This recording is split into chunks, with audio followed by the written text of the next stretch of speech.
Boa noite a todos. Meu nome é Rafael, sou fellow do primeiro ano de retina in vitro, clínico cirúrgico aqui da Unicamp. E hoje o tema proposto para a aula foi a cororetinopatia hemorrágica exudativa periférica. Então aqui a gente tem a agenda da aula. Iremos abordar, fazer uma breve introdução, passar pela análise multimodal, falar dos diagnósticos diferenciais, fazer um paralelo aí com o principal deles, tá? E, por fim, falar do manejo dessa entidade. Então, dentro da introdução, né, a PERT foi descrito pela primeira vez por Reason Jones, lá em 1962, como hematomas periféricos sob o epitélio pigmentado da retina. O nome atual foi posteriormente, né, cunhado por Annesley só em 1980. Outros termos que têm sido utilizados para descrever essa entidade incluem a degeneração retiniana excêntrica, disciforme extramacular e a degeneração periférica da retina relacionada à idade. Com várias séries de casos adicionais que se seguiram, incluindo aquela, né, publicação do Annesley lá em 1980, que contemplou 27 pacientes, e depois também a maior série de casos que eu encontrei na literatura, da Carol Shields, que tem 146 pacientes, tornou-se claro que PERT é uma degeneração da retina observada principalmente em mulheres caucasianas, com ocorrência bilateral em cerca de 30% dos afetados. Então, de acordo aí com diversos autores, a idade média dos pacientes que apresentam PERT varia entre 77 e 83 anos. E nessa série de casos, que é a maior delas, né, com o maior N de pacientes que eu comentei, 99% da população consistia em caucasianos, embora PERT também tenha sido relatada em pacientes asiáticos e negros. A incidência de PERT é desconhecida, tá? Mas presume-se que seja baixa. Acredita-se que a baixa taxa de incidência se deva, pelo menos em parte, à nomenclatura não padronizada dessa entidade patológica pouco conhecida.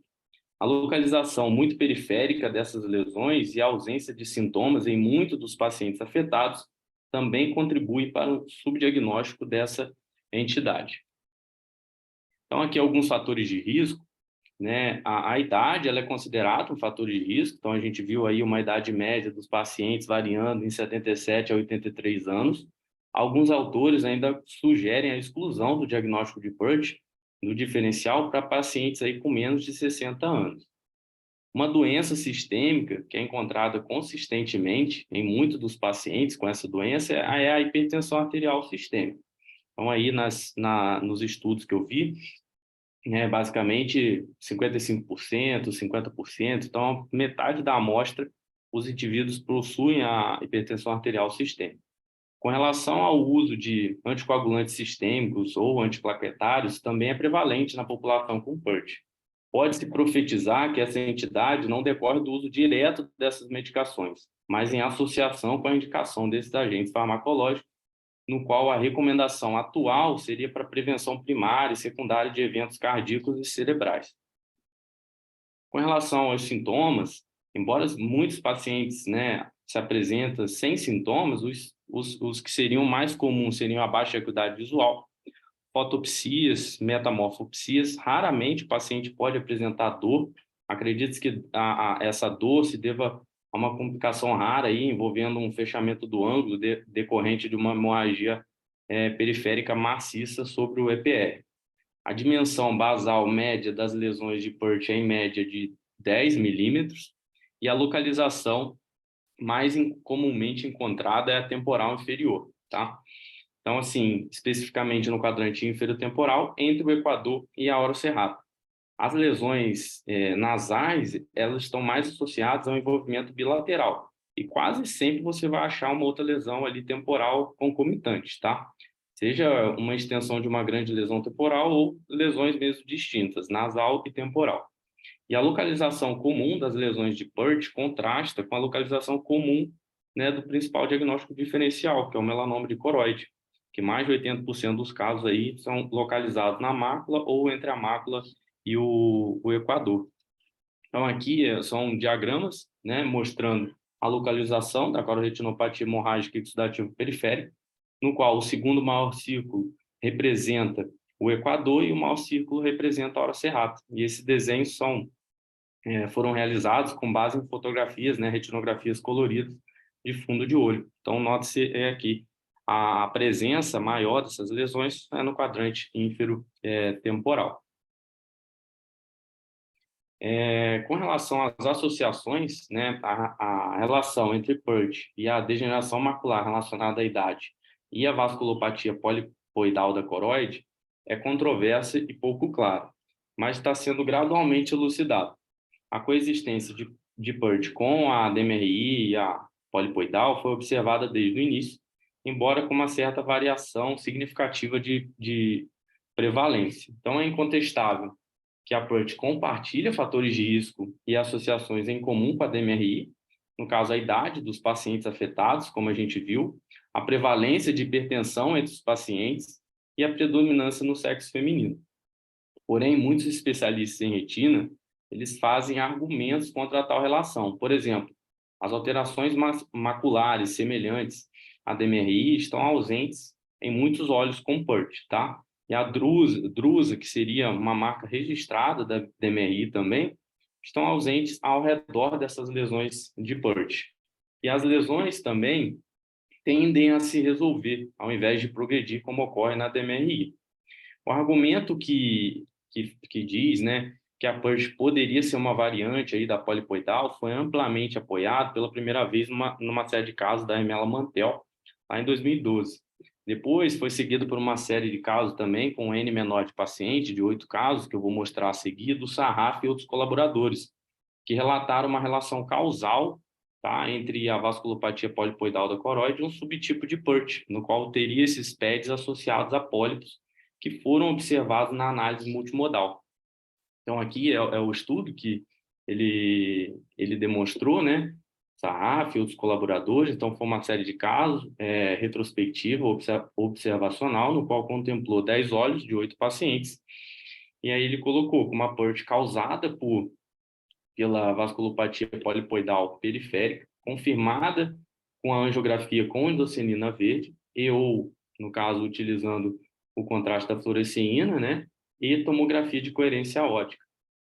Então, aqui, relembrando, a vasculopatia polipoidal da coroide, para os residentes mais novos, é uma anormalidade retiniana adquirida, né? Caracterizada por uma rede vascular ramificada, com lesões semelhantes a aneurismas, geralmente observados em suas margens. E, embora, né, a polipoidal tenha sido originalmente descrito como um distúrbio da coroide, análises mais recentes aí, de imagens multimodais e correlações histopatológicas mostraram que a maior parte dessa entidade poderia ser uma variante também da neovascularização do tipo 1, dita como oculta no exame com contraste, né, na angioflu ou sub-EPR, tá?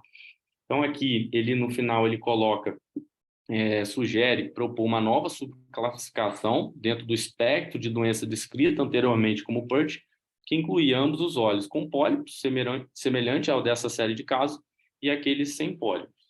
Então, ele até fala nesse estudo que aquela descrição de Annesley antecedeu a disponibilidade da indocianina, né, e provavelmente incluiu o caso com presença de pólipos que não foram aí apreciados.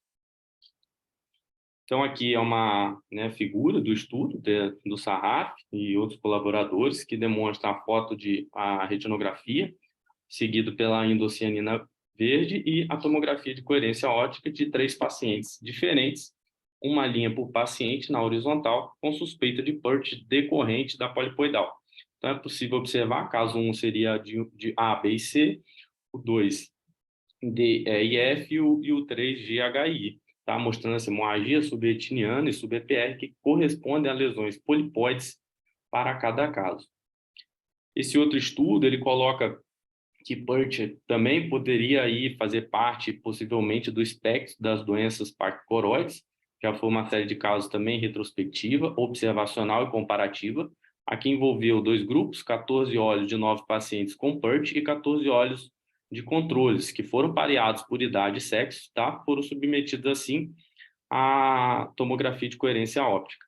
A espessura da coroide foi medida, então, da borda posterior do epitélio pigmentado da retina, junto ali da membrana de Bru, até a interface coroide-escleral em 11 pontos separados por 1000 micra. A espessura da camada de Hartley também foi medida. E aí, como resultado, o que foi visto? Que a coroide ela foi significativamente mais espessa na periferia temporal em olhos com PERT, em comparação aos controles, um valor com significância estatística. E a espessura média dos grandes vasos da coroide, da camada de Hartley, foi em torno aí de 200 micra, enquanto no grupo controle foi de 160 micra. Então, ele conclui que olhos com cororetinopatia hemorrágica exudativa periférica mostraram um aumento progressivo da espessura da coroide em direção à periferia temporal, em comparação com controles, E ele ressalta, pareados por idade e sexo, que a gente sabe que tem uma diferença aí nessa espessura. Então, coroide e paquivaso mais espesso favorece a inclusão de PERT no espectro da doença da paquicoroide. Então, agora a gente vai falar da continuidade aí na análise multimodal, iniciando pela retinografia. Então, os achados de PERT incluem uma hemorragia subretiniana, ou pode ter também hemorragia ou fluido sub-EPR, um descolamento do EPR ou até mesmo a ruptura, caso de fibrose subretiniana, exsudação e até mesmo hiperplasia ou atrofia do EPR em fases mais crônicas. Então, aqui nesse painel à esquerda, a gente tem uma retinografia colorida, 1A, uma lesão de PERT temporal, caracterizada por um DEB hemorrágico, evidenciado na seta branca, com uma hemorragia intrarretiniana adjacente inferior, que seria aí vista pela seta azul. É possível observar também alterações concomitantes do EPR macular na seta preta. Já na 1B, é o mesmo olho, tá? 9 meses depois, mostrando o deslocamento inferior da lesão de PERT na seta branca, deixando áreas aí de atrofia e hiperplasia do EPR evidenciados pela seta amarela. Com relação à ecografia, a ultrassonografia ocular, tanto os modos A e B fornecem informações clínicas importantes sobre as lesões, tanto para a identificação quanto para a exclusão de diferenciais. Então, a lesão de PERT ela pode se apresentar tanto na forma de dome-shaped, como também multilobar. Tá? Lesões altamente irregulares também foram observadas, porém, uma pequena minoria dos pacientes. A espessura média aí das lesões variam de 2 a 3 milímetros, com uma base de 10 milímetros. Então, a medição seriada do diâmetro basal e elevação da lesão é útil para confirmar a regressão ou estabilidade da lesão. Então, à esquerda, a gente pode ver uma ecografia no modo B, de uma lesão temporal, com altura ali sendo medida de 2,5 milímetros. À direita, a gente tem também uma ultrassonografia no modo B, de uma lesão temporal, que é possível observar esse formato de cúpula da lesão de PERT. Com relação à refletividade interna agora, essas lesões elas variam entre baixa, intermediária e alta, tá? Sabemos que os melanomas de coroide, eles têm classicamente a refletividade interna baixa a média no modo A, o que vai configurar o ângulo capa, bem característico. Então, aqui a gente tem uma massa coroidal do lado esquerdo, no exame B, com alta refletividade interna evidenciada no modo A à direita. Outras características interessantes também, que é possível observar na literatura, foi a ausência de pulsação vascular intrínseca.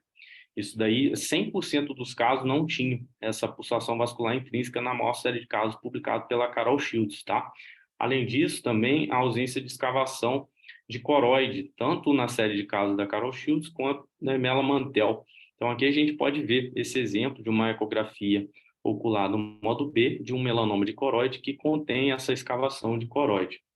Outra característica também distintiva do PERT é a presença da fenda de retração do coágulo, que separaria, no caso, o coágulo subretiniano, sub-EPR, da coroide subjacente visível na ultrassonografia. Vale ressaltar que essa fenda de retração não é observada em melanomas. Com relação à tomografia de coerência óptica, ela é útil não necessariamente para avaliar a própria lesão de PERT, que muitas das vezes está muito longe na periferia para ser capturado pelo OCT, lógico, em determinados aparelhos, mas para avaliar aí a extensão da exsudação para a fóvea. Tá? Então, quando um paciente com PERT sem hemorragia vítrea associada apresenta uma diminuição da acuidade visual, a OCT ela pode revelar a presença de fluido subretiniano, o que pode explicar a visão, como evidenciado nessa análise multimodal, no qual a retinografia, mostrando essa lesão no quadrante ínfero-temporal, já com algum grau ali também de fibrose subretiniana e hemorragia. E o ACT em B, no momento da apresentação, com líquido subretiniano se estendendo até a fóvea.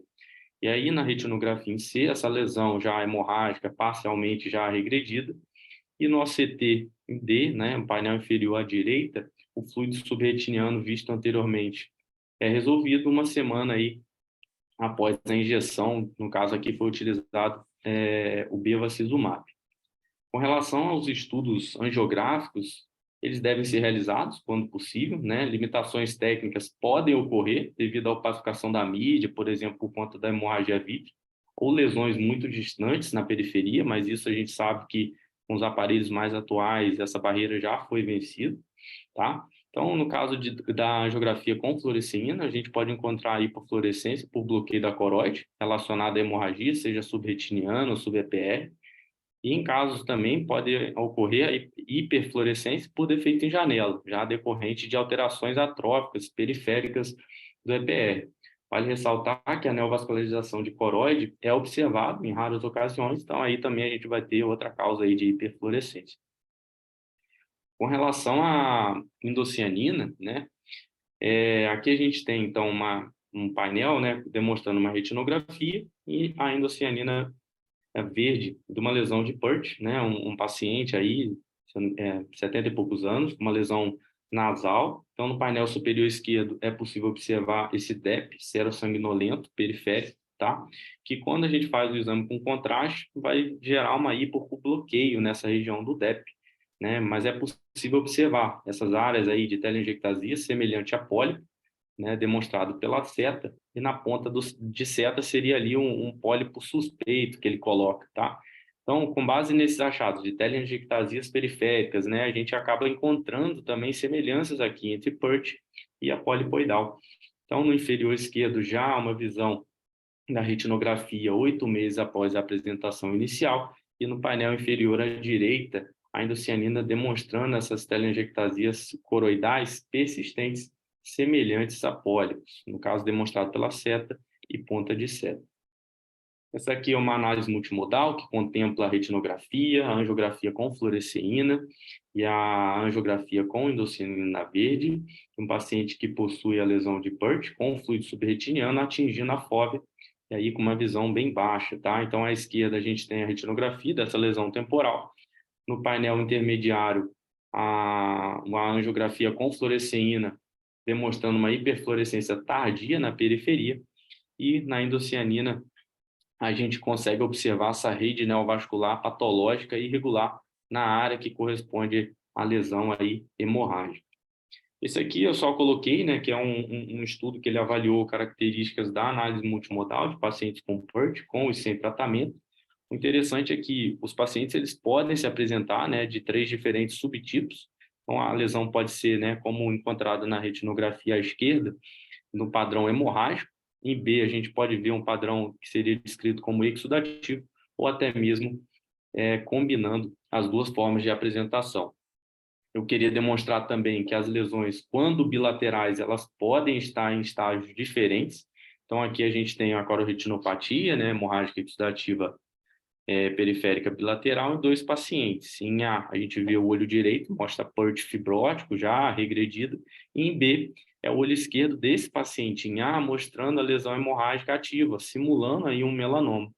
No painel inferior, o olho direito em C de outro paciente mostra PERT regredido também, com algumas alterações no EPR, e já em D, o olho esquerdo do paciente em C, um PERT hemorrágico recente, simulando também um melanoma aí nasal.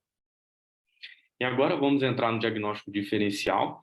Então, a gente sabe que o quadro clínico de PERT, ele contempla diversos diagnósticos diferenciais, que incluem um hemangioma capilar de retina, o macroaneurisma retiniano, o tumor vasoproliferativo de retina, também a doença de Coates, além disso a FIVR, que seria a vitreoretinopatia exudativa familiar. Essas duas a gente tem uma aula completa no nosso canal do YouTube, entre outros, né? Então, embora todos esses diagnósticos diferenciais mencionados sejam importantes a serem considerados, talvez o diferencial mais temido para PERT seja o melanoma de coroide, Então, de fato, quase 100% dos casos, na maior série de casos, que é essa que eu coloco aqui, até o momento da Carol Shields, foram encaminhados à clínica, né, com o diagnóstico de melanoma de coroide ou com a solicitação para descartar melanoma de coroide. Então, foi uma série de casos que ela publicou, não comparativa, contemplava 173 olhos em 146 pacientes, foi feita aí uma revisão retrospectiva de prontuários, né? E 99% dos casos encaminhados com diagnóstico presuntivo de melanoma foram reclassificados como PERT. Então, aqui eu trago, né, à luz desse fato, algumas características distintivas importantes entre PERT e melanoma de coroide, que estão destacados na tabela. Então, com relação à epidemiologia, a gente viu que geralmente o PERT acomete indivíduos mais idosos, né, em torno de 70, 80 anos, enquanto o melanoma vão ser indivíduos um pouco mais jovens, aí, de 50 a 60, com predominância no sexo masculino, já PERT no sexo feminino. Essas lesões na PERT, podem ser, né, bilaterais e multifocais, tá? Já um melanoma, raramente você vai encontrar uma lesão bilateral e tende a ser aí unifocal. Com relação à ecografia, as lesões elas podem ter aquele aspecto de domo, né, multilobar. O aspecto de cogumelo, que seria o mushroom, é mais característico mesmo do melanoma, quando rompe a membrana de Bruch. Com relação à refletividade interna, a gente viu que no caso do PERT pode ser variável. No melanoma de coroide vai ser baixa, média, refletividade interna, gerando o ângulo kappa. Uma coisa que não é encontrada no caso dos melanomas de coroide seria essa fenda de retração do coágulo. E se você encontrar, no caso, vascularização intrínseca ou a escavação de coroide, isso fala mais a favor, então, relembrando do melanoma. Com relação aos estudos contrastados, né, a gente basicamente vai ter a dupla circulação tumoral retiniana no caso do tumor, e no caso da PERT, aquelas alterações que já foram mencionadas durante a apresentação. Eu acetei basicamente aí para avaliar complicações. Então, com relação agora, para finalizar o manejo, né, a gente inicia falando um pouco da observação, visto que pacientes assintomáticos, né, eles devem ser observados, porque a maioria dessas lesões de PERT, quase 90% naquela maior série de casos da Carol Shields, se estabiliza ou regride com o tempo, tá? Então, aqui tem uma resolução de uma PERT ao longo do tempo, então em A, retinografia com PERT hemorrágico, simulando o melanoma, foi encontrado, e 4 meses de segmento desse paciente, observa-se a resolução parcial do sangue subretiniano.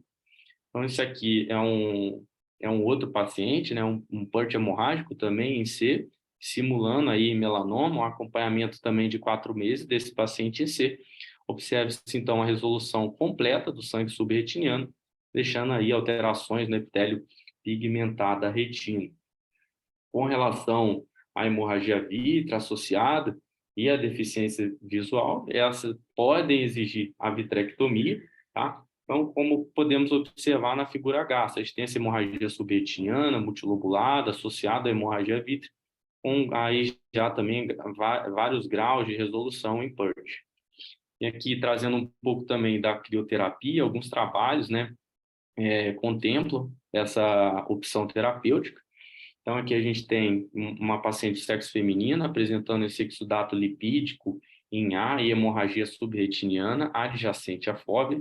E em C, após o tratamento com a crioterapia, o paciente acabou evoluindo, né, com essa hemorragia subretiniana maciça, exudato e a presença de fibrose. Então, assim, apesar de ser estar dentro do nosso arsenal, a gente tem que saber também que tem essa possibilidade dessa complicação, e isso vai resultar aí numa visão deficiente do paciente.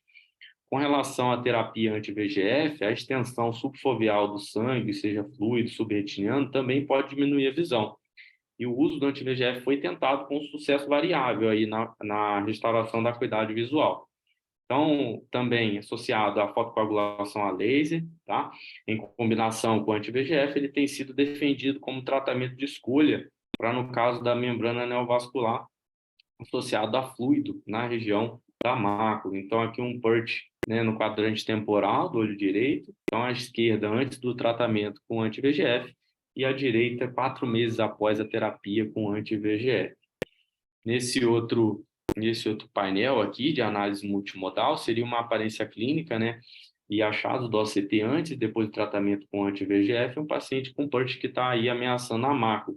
Então, note-se que na retinografia colorida, A e B seria após A antes e a B após 10 injeções intravítreas do anti-VEGF, em A demonstrando essa grande lesão hemorrágica elevada na arcada superior, compatível com PURT hemorrágico, na seta branca, e já uma lesão fibrótica antiga, evidenciada pela seta amarela. Tá? Em B, ocorre a resolução do sangramento, diminuição clínica da lesão e alterações já atróficas residuais, evidenciadas pela seta branca.